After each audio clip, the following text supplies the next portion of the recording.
noche en que lo entendí, olía a grasa rancia y a flores podridas. En el pasillo angosto de un mercado viejo, de esos donde la fe y la superstición se rozan como cuchillos, una señora vendía protecciones, junto a frascos con cosas que no deberían flotar en nada. Uñas, cabellos, un ojo de vidrio y un amuleto hecho con piel reseca que parecía parte de alguien. Un joven se acercó con la mano temblando. No venía a curiosear, venía a salvarse. «Me lo están trabajando», susurró, y en su voz había rabia y vergüenza. La vendedora sonrió como si ya lo hubiera visto 1000 veces. Puso sobre la mesa un paquete envuelto en plástico, dentro una bolsita con polvo oscuro, y un olor ácido como a sangre vieja. «Con esto se te corta, pero te va a costar», dijo. El joven tragó saliva. El asco le subió a la garganta. Y aún así, sacó dinero. Entonces desde atrás una mano lo detuvo. Una mano pequeña, firme. Una mujer mayor, con rebozo y ojos de esos que no gritan, pero mandan. En la palma tenía algo frío y pesado. Una medalla oscura con una cruz llena de letras. «No compres miedo», le dijo. «Cómprate una puerta». El joven la miró como si estuviera loca. «¿Y esto qué hace?» La mujer apretó la medalla contra la piel del muchacho como si sellara una herida. «No es suerte, no es magia, es pelea. Y esta pelea empezó hace 1500 años, con un monje que le quiso ganar a lo invisible, y a un enemigo de carne y hueso. Y ahí, justo ahí, cuando el asco todavía te raspa la nariz, cuando ya te prometieron protección y te enseñaron el precio del pánico, empieza la historia real. La historia de por qué en México, en casas humildes y en parroquias, en bolsillos y altares, se cuelga una medalla como si fuera un escudo. La historia del hombre al que muchos le dicen San Benito, aunque lo que de verdad veneran es lo que él dejó. Una forma de resistir. La vida de Benito no empieza con luces celestiales. Empieza con un presentimiento feo, como cuando algo en tu familia se está pudriendo y nadie lo quiere decir en voz alta. Nació en Nurcia, en el corazón de Italia, cuando el mundo se estaba desmoronando. No en sentido poético, literalmente, imperios cayéndose, ciudades vaciándose, caminos llenos de hambre. La gente se acostumbraba a vivir con el miedo como si fuera una segunda piel, y cuando el miedo se vuelve normal, cualquier amuleto se vuelve tentación. Benito creció con esa música de fondo. Rezos, rumores y la certeza de que todo puede romperse. No era un niño místico de caricatura, era listo, observador. De esos que se quedan callados pero no se tragan el cuento. Lo mandaron a Roma a estudiar. Roma. Imagínatela no como postal, sino como boca abierta. Una ciudad enorme, brillante y podrida, maestros, leyes, discursos. Y, en los callejones, la otra Roma. Apuestas, borrachos, prostitución, gente vendiendo protecciones contra mal de ojo con la misma naturalidad con la que vendían pan. El joven Benito vio algo que lo asustó más que los fantasmas. Vio cómo la gente se acostumbraba a traicionarse por costumbre. Vio la diversión cruel, vio la fe usada como moneda y sintió una cosa que pocos aceptan sentir. Repulsión. No hacia los demás, sino hacia la idea de convertirse en eso. Aquí viene el primer giro. Benito no lucha contra un demonio primero. Lucha contra el aplauso. Porque Roma aplaude al que se adapta. Y él no quiso adaptarse. Se fue. Así, sin ceremonia, sin carta dramática, se salió del sistema como quien se quita una espina. Tomó rumbo a las montañas, cerca de Subiaco. Y ahí, lejos del teatro, eligió el silencio. Pero el silencio no es paz. El silencio es un espejo. Y en el espejo te sale lo que traes adentro. Benito se metió a vivir como ermitaño en una cueva, una boca de piedra, fría, oscura. No es una imagen bonita. Humedad en las paredes, manos partidas por el trabajo, días con hambre que te hace oír cosas. Si esto fuera un cuento romántico, diríamos, encontró a Dios. La verdad es más intensa. Encontró su propia fragilidad. Y justo cuando crees que esto va a ser la típica historia de santito que se aísla y ya, aparece el enemigo. No llega con cuernos, llega con orgullo. Porque cuando alguien decide vivir limpio, sin venderse, sin doblarse, mucha gente lo admira, y la admiración es peligrosa. Despierta envidia. Los monjes de un monasterio cercano se enteraron del joven que vivía como piedra viva en la montaña. Fueron por él. Le rogaron que los guiara, que fuera su abad. Benito dudó, porque conocía la trampa. No todos quieren guía. Algunos quieren un control remoto para su conciencia, pero aceptó. Tal vez pensó, si voy puedo ordenar el caos. Y ahí empezó la primera guerra real. La guerra contra la costumbre. Benito intentó imponer disciplina, no por capricho, sino porque había visto lo que pasa cuando nadie se manda. El deseo se vuelve amo, y el amo siempre cobra. Los monjes lo odiaron, no todos, claro. Algunos se calmaron, pero otros sintieron que ese muchacho les estaba quitando su comodidad. Y cuando le quitas la comodidad a alguien que se siente con derecho, te conviertes en amenaza. Entonces, sucede una escena que parece película, pero es de las más repetidas en la historia humana. Intentaron envenenarlo, sí, un hombre de Dios rodeado de hombres de Dios, y le ponen veneno a su bebida. Visualízalo, un vaso servido con manos que rezan. La traición escondida en lo cotidiano. Y aquí viene el detalle que en México suena a leyenda, pero por eso pega. Cuando Benito iba a bendecir la copa se rompió. No se resbaló, no se agrietó poquito. Se quebró como si algo invisible la hubiera golpeado desde dentro. La imagen es brutal porque no es solo milagro, es mensaje. Lo que te quieren meter al cuerpo, a veces se rompe antes de entrar. Si tienes el ojo entrenado para sospechar, Benito entendió. No hubo gritos, no hubo venganza, solo una decisión fría definitiva. Se fue, y ese me voy fue su primer acto de poder verdadero. Regresó a su cueva, volvió al silencio, y lo que debía ser una huida se convirtió en un imán, porque la gente empezó a buscarlo como se busca un pozo en medio del desierto. Vinieron campesinos, gente enferma, muchachos perdidos, mujeres cansadas, hombres con miedo. Y aquí pasa algo muy humano, muy mexicano también. Cuando el dolor te aprieta, no preguntas por teología, preguntas por alivio, y el alivio muchas veces te lo venden en forma de objeto. Pero Benito no vendía objetos. Benito insistía en algo que a la gente le desespera porque implica responsabilidad. Hábitos. No toma esto y ya.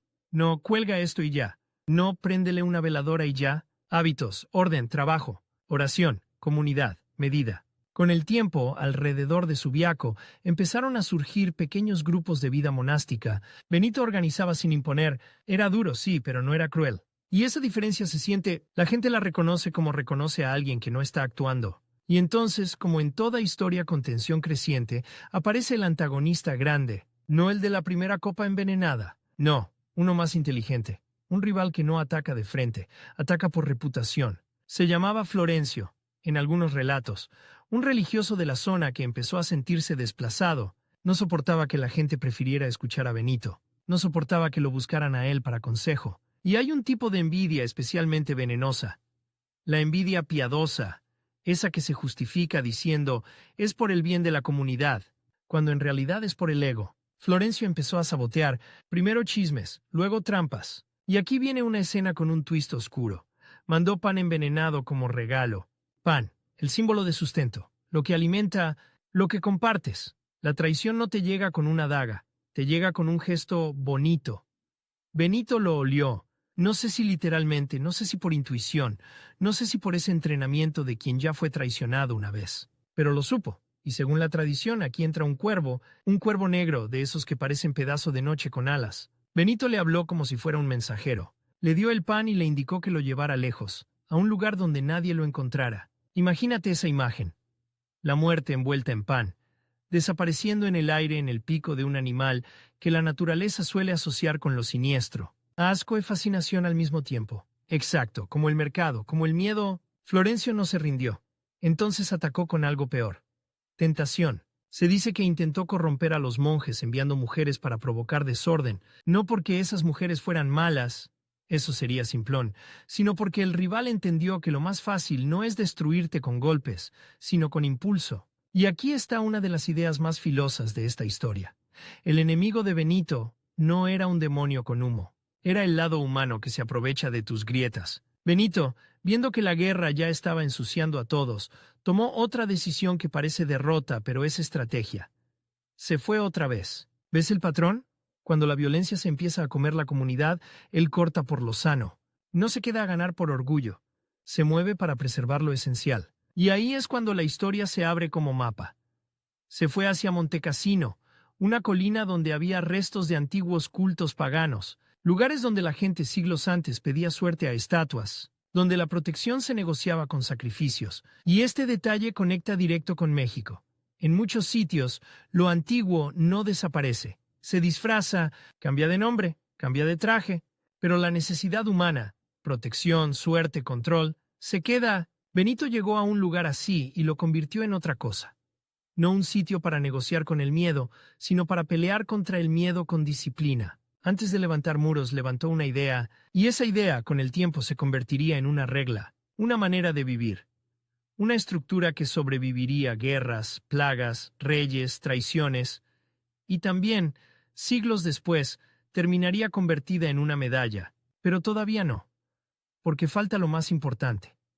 Falta ver cómo un hombre que odiaba los atajos terminó inspirando uno de los objetos más usados, como protección en el mundo católico, y falta el giro más incómodo, cómo algo nacido como símbolo de resistencia espiritual terminó siendo tratado, en calles y mercados, como talismán de suerte, y falta el enfrentamiento final con ese enemigo que no muere cuando te mudas, porque viaja contigo, el rival que te quiere destruir, desde la sombra, y que solo necesita una cosa para ganar: que te desesperes.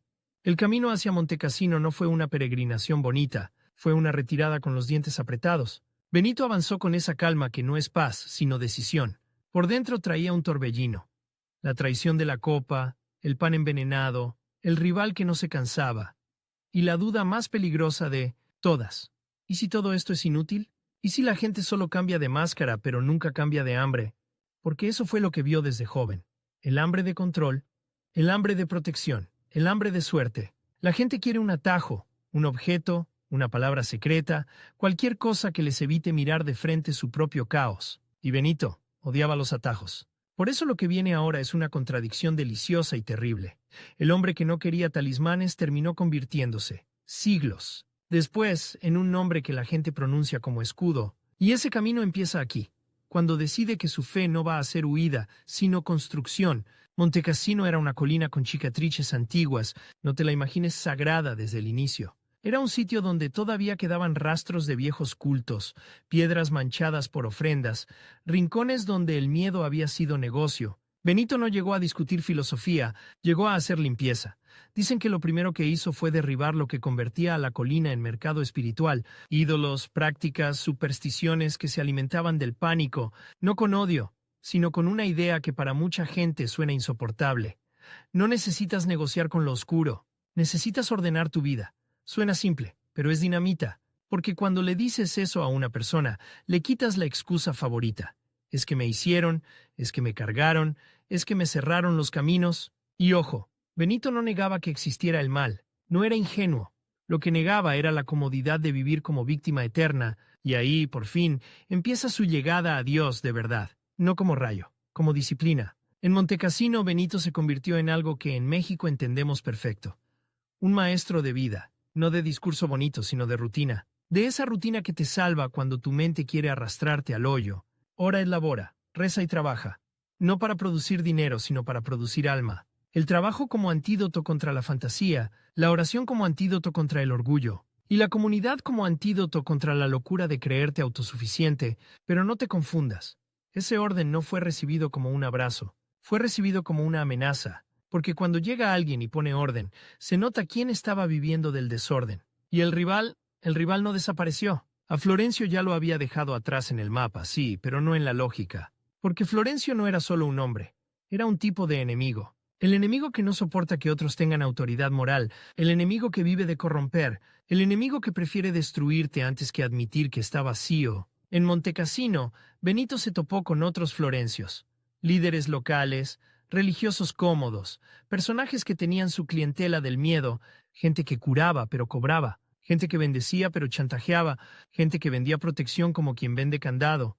Y mientras más asustada estaba la gente, mejor el negocio. Y aquí sube la tensión, porque Benito no llegó a competir por fama, pero terminó compitiendo por influencia, porque la gente empezó a decir algo peligrosísimo: con él se siente distinto. Esa frase mata reputaciones, esa frase enciende guerras. Los primeros en acercarse fueron los que estaban quebrados: campesinos que perdían cosechas, familias enteras con niños enfermos, mujeres que ya no dormían porque juraban oír pasos en la noche, hombres que traían la paranoia pegada al cuerpo. Llegaban y no pedían teología, pedían quita esto, pedían córtame el mal, pedían dame algo. Y Benito otra vez no les daba algo como objeto, les daba un proceso, les pedía confesión, les pedía dejar vicios, les pedía reparar el daño, les pedía perdonar cuando era posible y protegerse cuando no. Eso era lo más duro.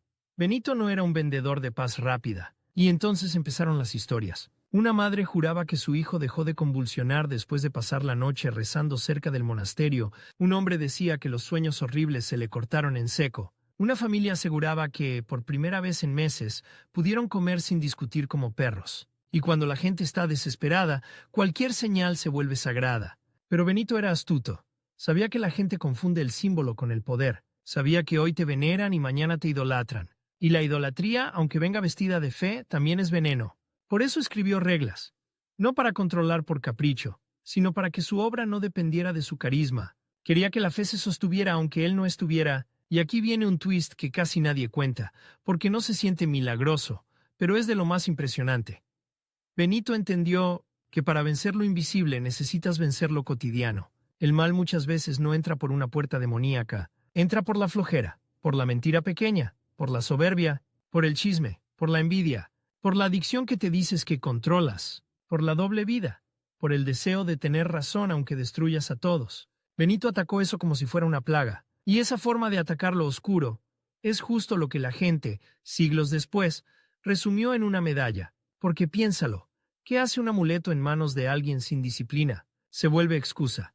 Ya traigo la protección, ya puedo hacer lo que sea. Pero ¿qué hace un símbolo en manos de alguien que decide pelear en serio? Se vuelve recordatorio, se vuelve frontera, se vuelve no cruzo de aquí. Eso es el corazón de lo que en México se terminó venerando. No la magia de Benito, sino su manera de decirle no al caos. Y, aún así, la tentación de convertirlo en talismán empezó desde temprano. Hubo un día, imagínatelo con claridad, en que llegaron con un hombre que decía estar tomado, no como borracho, tomado por algo que no era él. Traía los ojos rojos de insomnio, escupía insultos como si le quemaran la boca. Se retorcía no de dolor físico, sino de rabia sin dirección.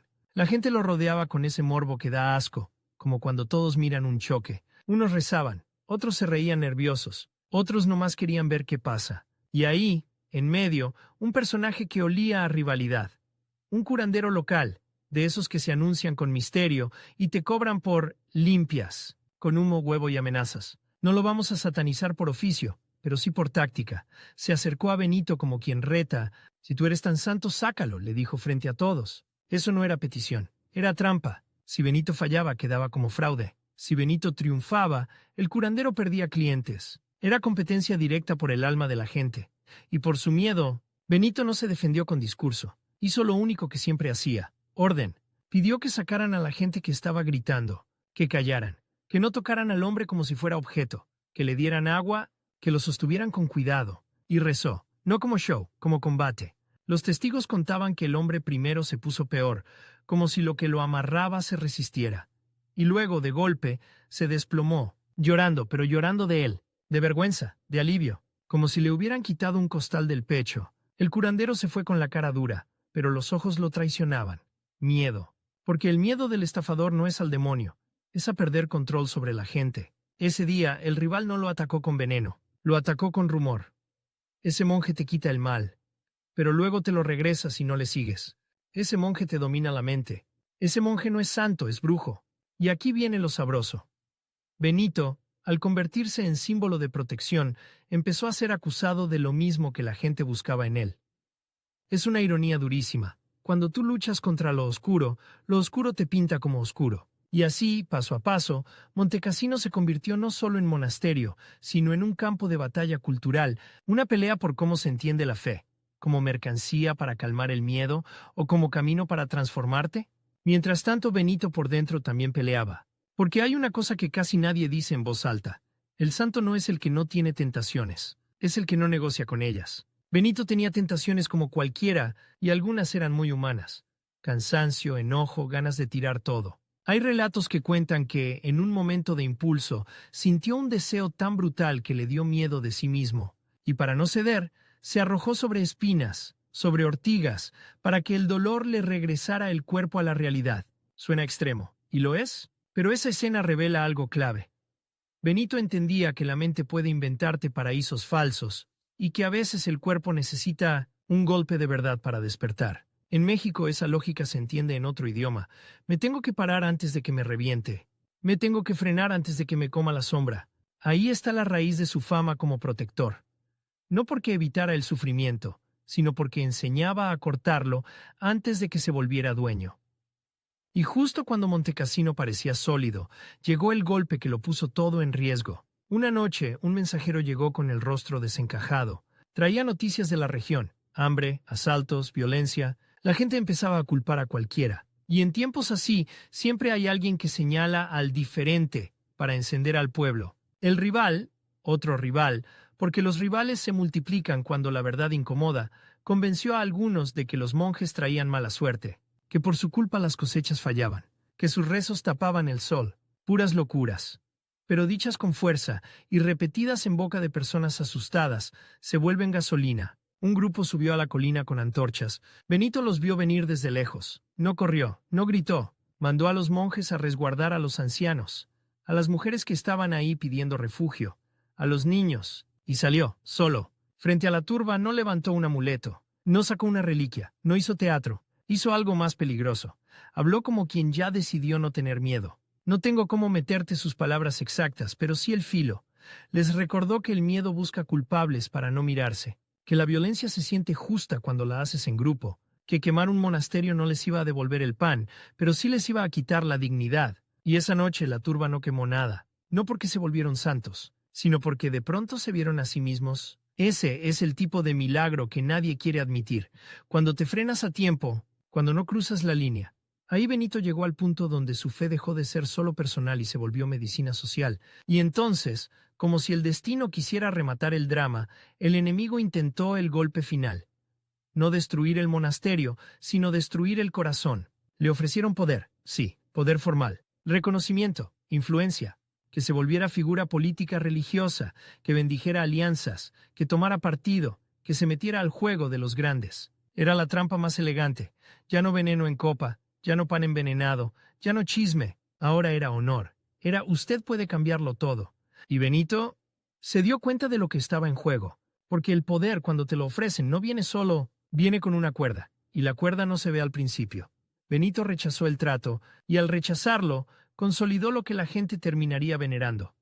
Su autoridad no venía de una silla, venía de una renuncia. Esa renuncia a vender la fe, a negociar con el miedo, a jugar con el poder, es justo lo que, siglos después, la gente buscó encapsular en un símbolo pequeño de metal que cupiera en la mano, como si pudieras cargar una renuncia en el bolsillo, como si pudieras traer no colgado al cuello para que te acordaras de decirlo. Y ahí, sin que Benito lo supiera, se estaba sembrando el terreno para la medalla, porque el mundo no aguanta vivir solo de ideas. El mundo quiere tocar algo, colgar algo, apretar algo en la palma cuando tiembla. Y eso en México se vuelve todavía más intenso, porque vivimos en un cruce.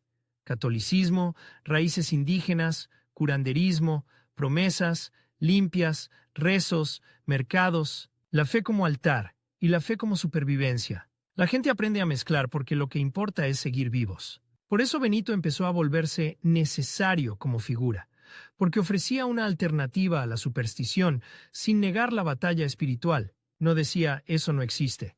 Decía, existe, pero no te gobierna si tú no le abres la puerta. Y aquí viene el cierre con tensión, porque se siente el ojo del destino encima. Benito ya era anciano.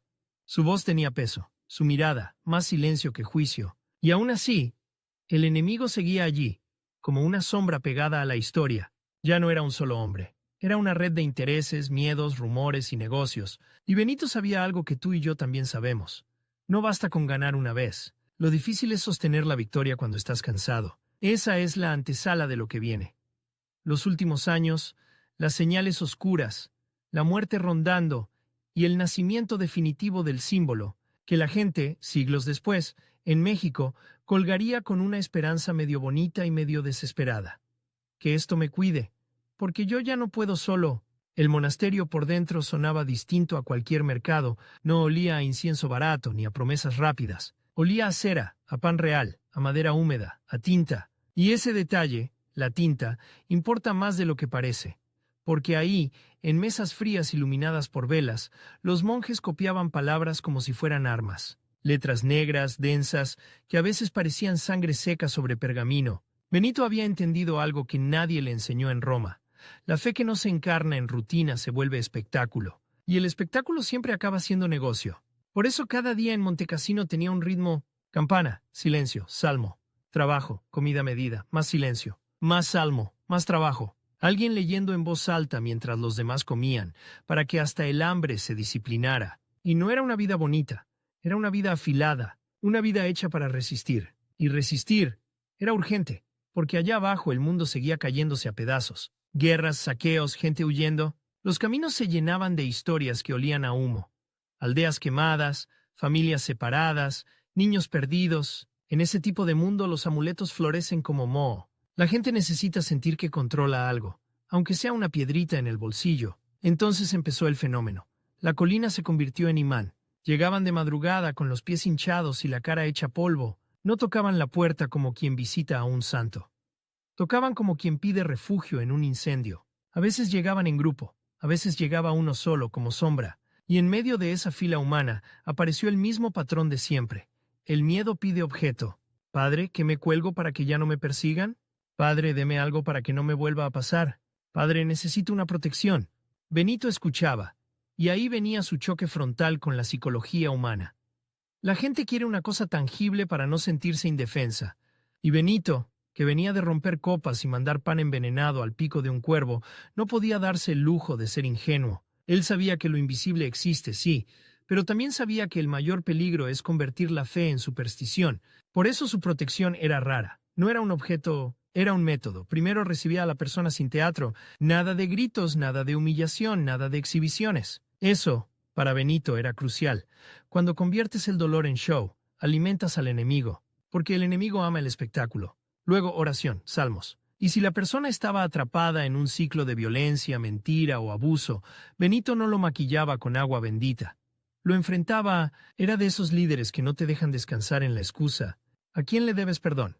¿A quién dañaste? ¿Qué estás alimentando cuando nadie te ve? Y ahí la gente se quebraba, porque lo más difícil no es creer en demonios. Lo más difícil es creer que tú también puedes ser tu propio demonio. Pero había una parte del ritual cotidiano que se volvió legendaria y que, siglos después, en México se traduciría como San Benito, protege contra el mal. La forma en que él usaba la cruz, no como adorno, sino como línea roja. En la vida monástica la cruz no era joya, era frontera. Cada vez que Benito trazaba esa señal, simple, sin espectáculo, era como si dijera, hasta aquí. No al miedo, no a la manipulación, no a la mentira, no a la violencia que entra suave y luego se instala. Y en un mundo lleno de gente que vendía puertas falsas, esa simpleza era poder. El rival lo entendió tarde, pero lo entendió porque el enemigo en esta parte de la historia ya no era solo el curandero que retó o el religioso envidioso de antes. Ahora era el poder armado. Los jefes de guerra, los hombres que llegaban con escolta, con botas sucias y ojos de piedra, hombres que estaban acostumbrados a que todo se les abriera. Y aquí viene uno de los episodios más cinematográficos de la tradición benedictina. La visita de un rey guerrero. Se hablaba de Totila, rey de los ostrogodos, un hombre temido, acostumbrado a la crueldad como herramienta. La gente decía que venía a probar al monje. Y cuando un poderoso viene a probar a alguien santo, no viene por curiosidad. Viene a medir si lo puede comprar, doblar o destruir. El plan fue sucio y brillante. Totila mandó primero a un soldado vestido como rey, para engañar a Benito. Un teatro de poder. Oro, capa, guardias, la farsa completa. Los monjes lo vieron y se tensaron. Era normal. En tiempos así, un error te costaba la vida. Benito salió, miró al rey con una calma que asusta, y, sin reverencia exagerada, soltó una frase que cae como piedra. «Quítate eso. No eres quien dices». La máscara se cayó en el mismo instante, no porque Benito tuviera visión mágica, sino porque él ya conocía las máscaras. Roma estaba hecha de máscaras. Los rivales vivían de máscaras. El miedo usa máscaras. Cuando Totila supo que su truco no funcionó, subió él mismo, y ahí está la escena. Un rey armado frente a un anciano sin espada. El aire se siente denso. Los monjes detrás, conteniendo el aliento. Totila esperaba su misión. Benito no le dio nada de eso. Le habló con la misma autoridad con la que le habla un médico a una infección. Le señaló crueldades. Le mostró su destino si seguía por ese camino. Y, según la tradición, le anunció algo que le heló el cuerpo. No un halago, no una bendición barata, una advertencia. El twist es este. Totila, el temido, el que hacía temblar ciudades, se arrodilló. Imagínalo. El poder de rodillas no ante un amuleto, sino ante una verdad que lo desnuda. ¿Por qué importa eso para nuestra historia de amuletos y talismanes? Porque aquí se revela el tipo de protección que Benito representaba. No la que te hace ganar, sino la que te hace no perderte. En México, cuando alguien carga la medalla de San Benito, muchas veces lo que busca, aunque no lo diga con esas palabras, es eso, no perderse. Y aún así, el mercado del miedo no se detuvo. De hecho, se volvió más agresivo, porque el rumor corrió. Benito humilló a un rey.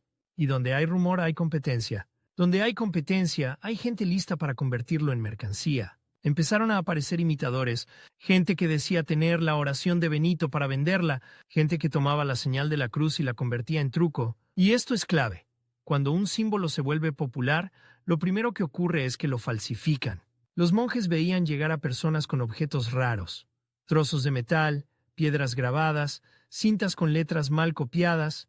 Me dijeron que esto es de Benito. Me lo vendieron como protección. Benito no se reía, tampoco lo celebraba. Él sabía que el corazón humano es así. Cuando te duele, te agarras de lo que sea. Y eso no es pecado, es desesperación. Lo que sí es peligroso es cuando alguien se aprovecha de tu desesperación. Ahí subió el conflicto otra vez, pero ahora en un plano más amplio. Benito contra el comercio del miedo. No con discursos, con ejemplo, con liturgia. Con una vida tan coherente que hacía ver ridículo al charlatán. Y entonces se desató una cadena de acontecimientos que, sin proponérselo, lo empujó directo hacia el lugar donde su nombre se volvería escudo popular. Los signos escritos. Porque en Montecassino no solo se rezaba, se escribía. Los benedictinos copiaban salmos, evangelios, reglas, y con el tiempo, mucho tiempo después de Benito, pero naciendo del mismo espíritu, se empezaron a asociar ciertas letras y fórmulas, breves a la idea de rechazo del mal, no como hechizo, sino como recordatorio condensado, frases cortas, tajantes, que te ponen firme cuando la mente se te va al hoyo, y aquí entra el futuro de la medalla. Esas iniciales y esas palabras latinas que hoy, en México, mucha gente trae sin saber qué dicen, pero sintiendo que algo dicen. La famosa frase que suele asociarse a la devoción benedictina va de retro satana, apártate, Satanás, seguida por una negación de lo venenoso, de lo engañoso, de lo que te quiere doblar. No es un conjuro para dominar fuerzas, es un no radical, y un no radical asusta al enemigo, porque el enemigo vive de negociar. En esa época, el enemigo también se manifestó en otra forma, el desorden interno, y esto es un giro incómodo, porque nos encanta pensar que el mal está afuera, pero muchas veces está en el corazón de tu gente. En Montecassino surgieron tensiones entre los propios monjes. Unos querían más rigor, otros querían relajarse. Unos buscaban santidad, otros buscaban seguridad. Y siempre, siempre aparece el monje ambicioso, el que quiere mando sin cargar el peso. Hubo uno, no importa el nombre, importa el tipo, que empezó a formar su propio bando dentro del monasterio. Susurraba: Benito ya está viejo. La gente lo idolatra, pero nosotros somos los que trabajamos. ¿Podríamos administrar mejor las ofrendas? Ofrendas. Ahí está la palabra que pudre. Porque cuando la gente agradece, trae comida, trae monedas, trae telas. Y donde hay flujo de cosas, hay tentación. El monje ambicioso se convirtió en un Florencio interno, un rival doméstico, mucho más peligroso porque duerme bajo tu techo. Benito lo notó, y aquí viene otro momento visual.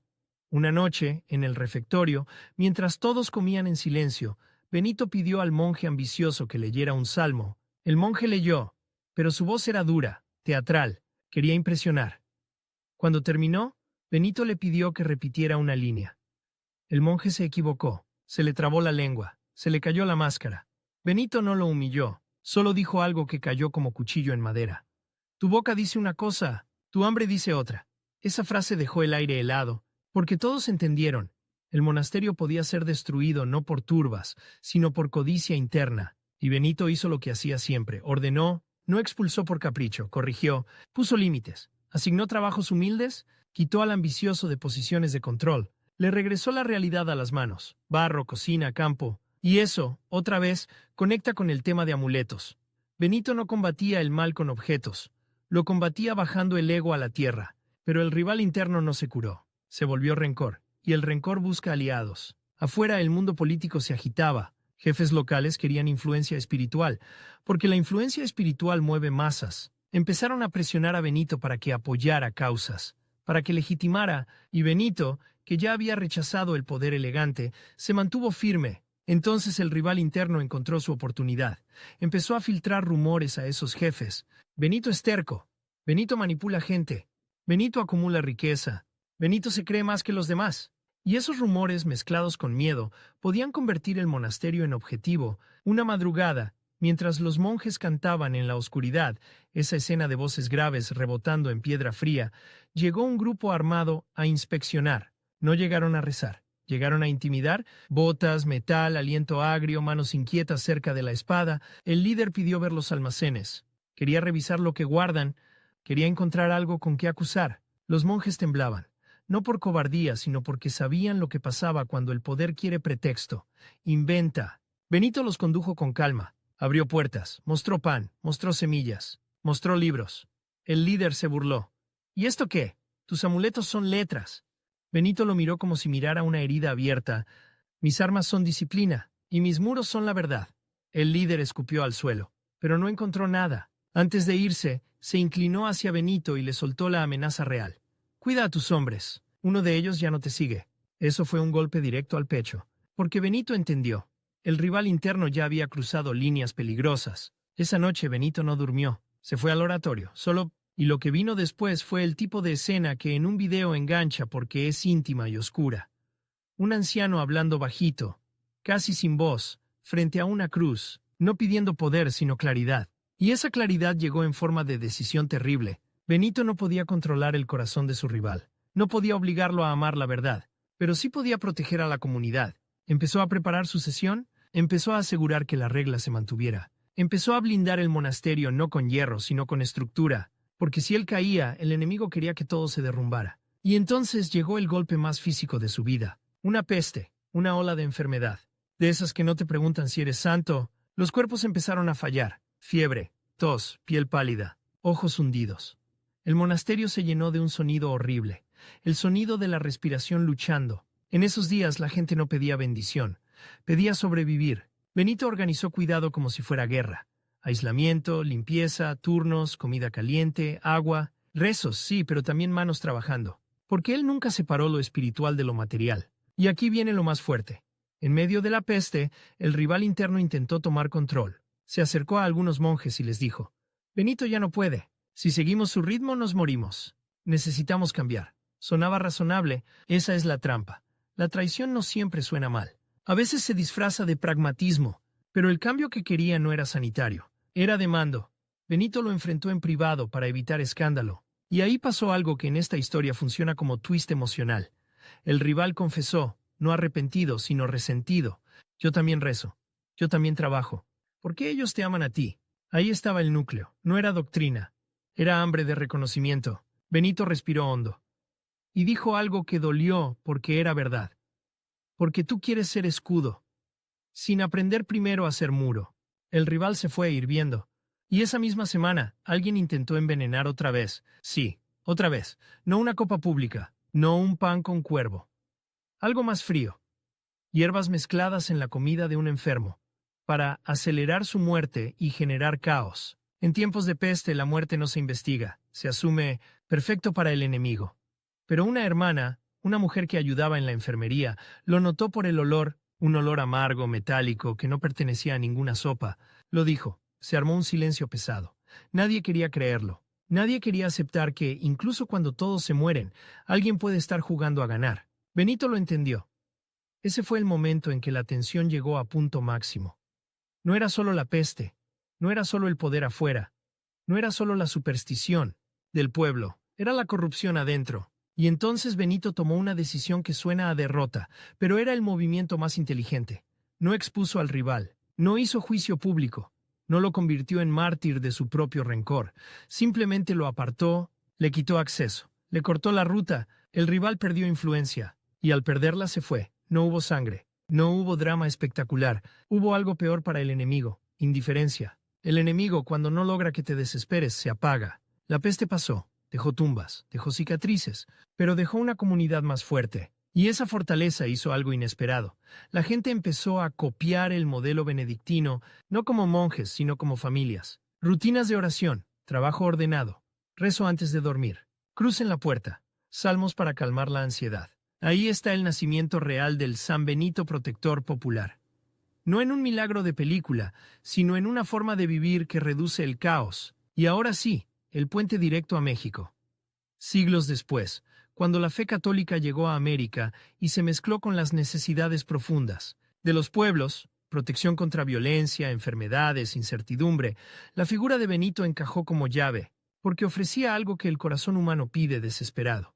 Un no que se puede cargar. La medalla de San Benito, la que muchos traen en México en el cuello, en el carro, en la cuna del bebé, en la bolsa, se volvió popular, no solo por su estética, sino por lo que representa.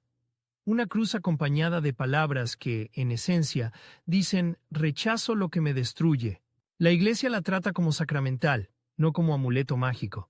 Es decir, un signo que apunta a la fe, que recuerda oración, que invita a vivir de cierta manera, pero el pueblo, que vive con dolores reales, con miedos reales, a veces la toma como talismán, y ahí nace la tensión que hace esta historia tan mexicana. La fe oficial y la fe vivida conviven, se pelean, se mezclan. En parroquias mexicanas se bendicen medallas, se habla de protección, se reza, y al mismo tiempo, en mercados, se venden como si fueran antídoto instantáneo contra envidia, brujería, mal de ojo. El mismo objeto circula entre dos mundos, el mundo del símbolo y el mundo del negocio del miedo. Y Benito, si pudiera hablar desde la colina, probablemente diría lo mismo que aquella mujer del mercado al principio. No compres miedo, cómprate una puerta, pero todavía falta lo más fuerte. Falta el tramo final de su vida, cuando su cuerpo ya no aguanta, cuando la muerte empieza a rondar como animal paciente, y cuando, paradójicamente, su nombre comienza a hacerse más grande que él. Falta el momento en que lo que fue vida se vuelve legado, y el legado se vuelve metal, y el metal se vuelve promesa. Y falta la última batalla, no contra un rey, no contra un rival interno, sino contra la idea de que la muerte gana. La vejez de Benito no llegó como un atardecer romántico, llegó como llegan las cosas verdaderas, sin pedir permiso, metiéndose en los huesos. Un día, al levantar el cántaro, la mano le tembló, no mucho. Lo suficiente para que él, que había domado el cuerpo con disciplina, entendiera el mensaje. El cuerpo, tarde o temprano, cobra factura. Y cuando el cuerpo se vuelve frágil, lo que te sostiene no es el músculo, es la estructura que construiste por dentro. Eso fue lo que él había sembrado en Montecassino. Estructura. Las campanas seguían marcando el ritmo. La comunidad seguía funcionando. Los salmos seguían subiendo en la madrugada como humo limpio, pero Benito ya no caminaba igual. Su respiración era más corta, sus noches eran más largas, y hay una imagen que corta. Un anciano sentado en la penumbra, escuchando a sus monjes rezar, sin interrumpir, como si estuviera memorizando el sonido para llevárselo al otro lado. Porque Benito lo sabía, se estaba yendo. Y aquí aparece el último enemigo. No el que huele a veneno, ni el que se disfraza de rey, ni el rival interno que quiso mando. El último enemigo es el más íntimo, la desesperación. Esa voz que te dice, ¿de qué sirvió todo? ¿Qué cambia si el mundo afuera sigue ardiendo? Benito había visto demasiado para tener ilusiones baratas. Sabía que su monasterio no era un escudo contra la historia, pero también sabía algo más peligroso.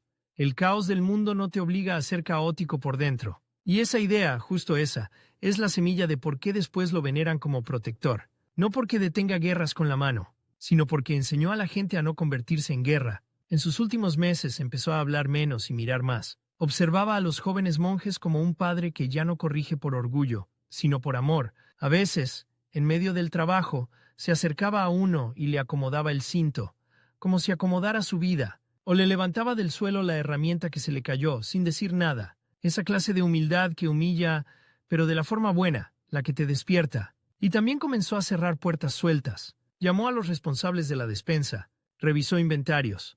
No por obsesión, sino porque sabía que el desorden es la primera grieta por donde el enemigo se mete. Le pidió al copista mayor que dejara por escrito instrucciones para cuando él ya no estuviera. Reunió a los monjes de mayor experiencia y les habló de algo que nadie quiere hablar, pero todos necesitan oír. Lo más difícil no es empezar. Lo más difícil es no traicionar lo que empezaste cuando se apaga el brillo. Eso era Montecassino en esencia. No vivir de momento, sino de fidelidad cotidiana.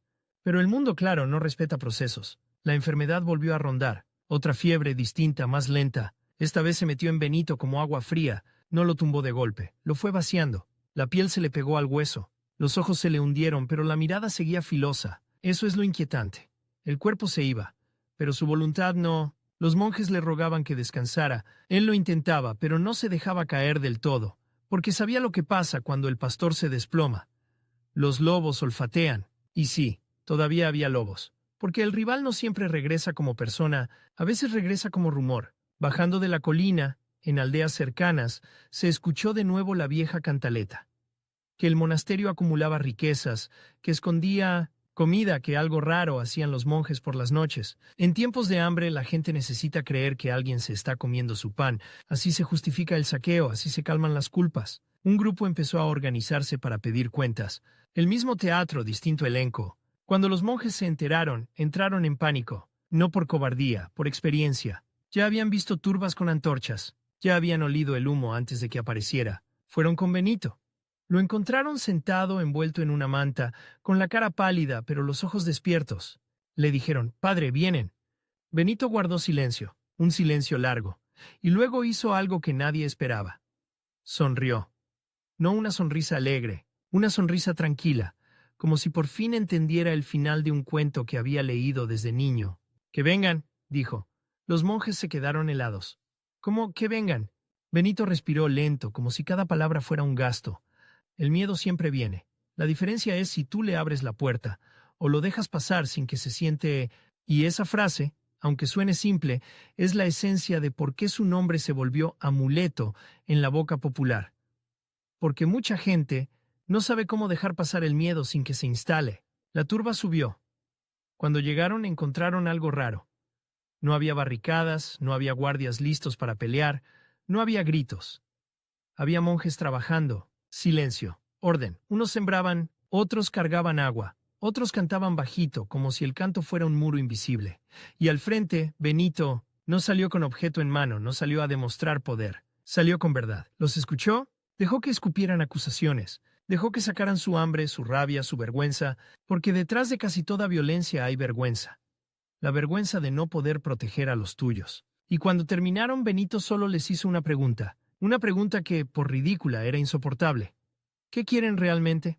Querían comida, querían seguridad, querían que el mundo dejara de golpearlos, querían que alguien les prometiera control. Benito no les prometió control. Les abrió la despensa, sí, les compartió pan, les dio lo que podía dar, pero no se puso de rodillas ante su amenaza. Y ahí está el detalle duro.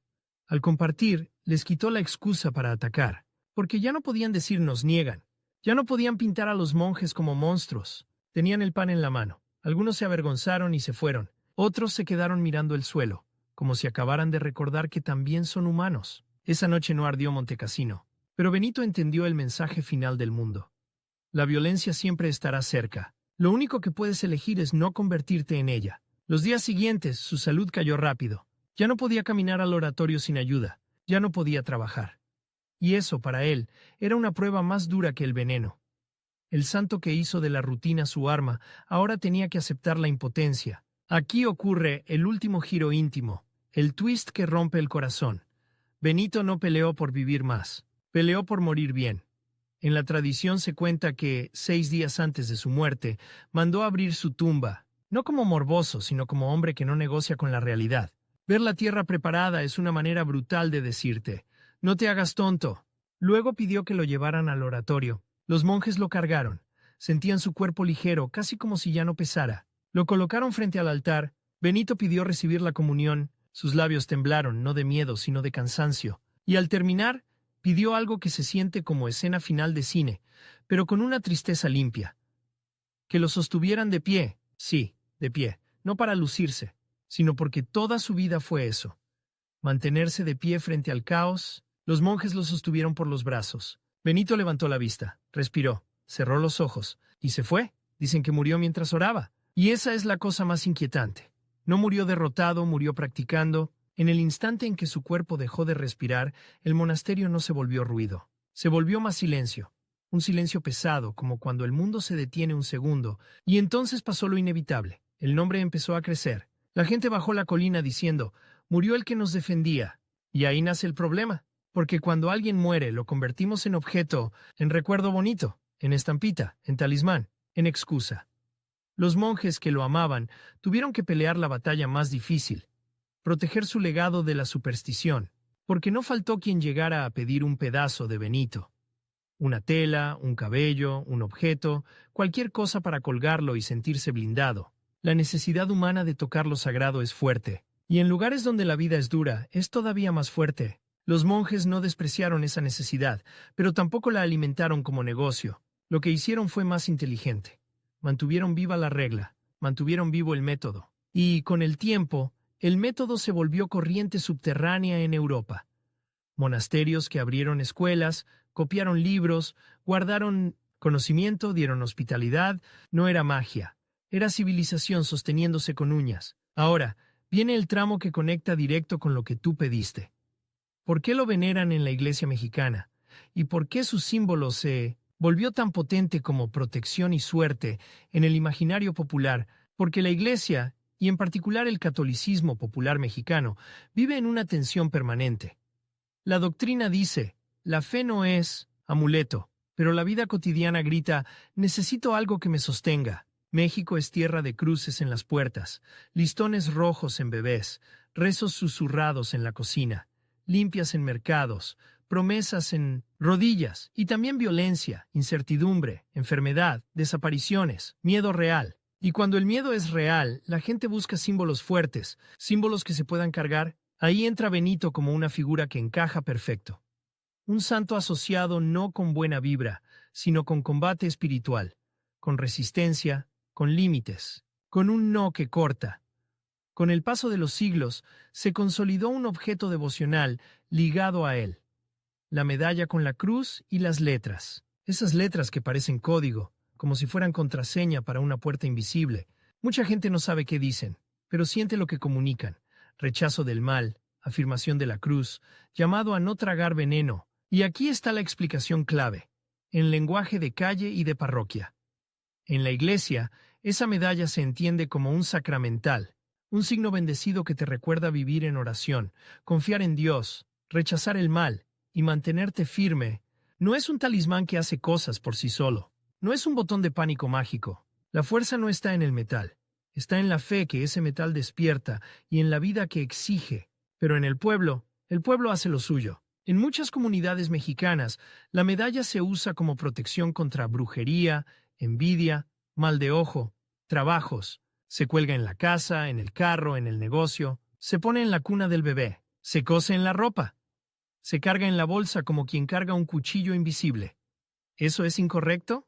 Depende desde dónde lo mires. Si la medalla se usa como excusa para no cambiar nada, para seguir mintiendo, abusando, dañando y creer que con metal ya estás blindado, entonces se volvió superstición, y Benito, si estuviera vivo, te lo arrancaría de la mano con una frase seca. No compres atajos. Pero si la medalla se usa como recordatorio, me mantengo firme, no cedo, no negocio con lo que me destruye, entonces se vuelve una extensión de la regla en miniatura, un resumen colgado. Y por eso lo veneran en México, incluso en parroquias donde no es el santo principal del calendario local, porque la devoción responde a una necesidad emocional y espiritual profunda, porque Benito representa algo que aquí se entiende sin explicaciones largas. Protección no como burbuja, sino como fuerza para aguantar y no quebrarte. Ahora viene el último twist, el que deja la historia con sabor amargo y real. Cuando el nombre de Benito se populariza como protección, también se vuelve objetivo del mismo mercado que él combatió. En los mismos espacios donde se venden velas, hierbas, imágenes, también se vende su medalla como anti-todo, anti-envidia, anti-maldición, anti-mala suerte, anti-ex. Se convierte en producto milagro. Y ahí la historia se muerde la cola. El hombre que salió de Roma por asco al espectáculo termina convertido en mercancía de mostrador. Entonces, ¿por qué lo siguen respetando? Porque debajo del ruido comercial, la devoción auténtica sigue viva. Esa señora que reza de verdad antes de dormir y cuelga la medalla en su puerta como quien dice, aquí no entra la violencia. Ese chofer que la trae en el espejo y decide no manejar borracho porque traigo esto, no voy a faltar al respeto. Ese chavo que la aprieta en el bolsillo cuando siente que se le va a salir el demonio de la ira y en vez de golpear, respira. Esa familia que no la usa para evitar problemas, sino para sostenerse mientras resuelven problemas. Ahí está el legado, no la suerte, sino la frontera. Y si quieres una imagen final que lo amarre todo, la imagen para cerrar un video con tensión, belleza y un poco de repulsión, piensa en esto, un mercado mexicano de noche. Un puesto con objetos de protección, entre listones, veladoras, polvos raros y frascos sospechosos, hay una pequeña medalla de metal frío. A un lado, alguien vende miedo, con olores asquerosos, con promesas sucias. Al otro lado, una señora mayor, de rebozo, compra la medalla y la aprieta fuerte, como si fuera un clavo, no porque crea que el metal tiene magia, sino porque en su vida, cada día, hay algo que la quiere doblar. La deuda, la enfermedad, la violencia, el abandono, la ansiedad, la envidia ajena, la culpa propia. Y esa señora, al apretar la medalla, se acuerda de un anciano que se dejó sostener para morir de pie, se acuerda de un no que atraviesa siglos, se acuerda de la puerta. Y entonces, aunque el mundo siga oliendo a grasa rancia y flores podridas, ella vuelve a su casa con un símbolo que le dice, sin gritar, hasta aquí.